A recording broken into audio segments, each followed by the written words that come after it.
എന്താണ് ബോൺസ് എന്ന് പറഞ്ഞു കഴിഞ്ഞാൽ നമുക്കൊരു എക്സാമ്പിളോടെ പഠിക്കാം. ഫോർ എക്സാമ്പിൾ, ഇന്ത്യൻ റെയിൽവേന് അത്യാവശ്യം ഒരു പ്രൊജക്ട് വരുന്നുണ്ട്. ആ പ്രൊജക്ടിന് വേണ്ട ഫണ്ട് ഓൾമോസ്റ്റ് 1000 crore ആണ്.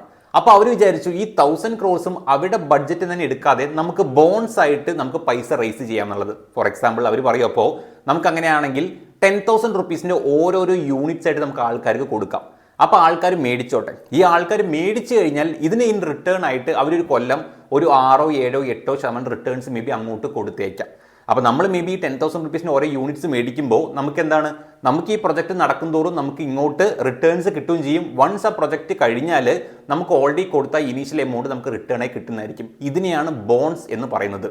മനസ്സിലാക്കേണ്ടത്, അത്യാവശ്യം മാർക്കറ്റിലോട്ട് മേ ബി മാർക്കറ്റ് റിസ്ക് ഉള്ള പ്രൊഡക്ട്സ് ഇൻവെസ്റ്റ് ചെയ്യാൻ റെഡി അല്ല, എനിക്ക് കുറച്ചും കൂടി കൺസർവേറ്റീവ് റിട്ടേൺസ് വേണമെന്നാണെങ്കിൽ ബോൺസ് എന്ന ഓപ്ഷൻ തീർച്ചയായിട്ടും നിങ്ങൾക്ക് വളരെയധികം യൂസ്ഫുൾ ആവുന്നതും കൂടിയായിരിക്കും.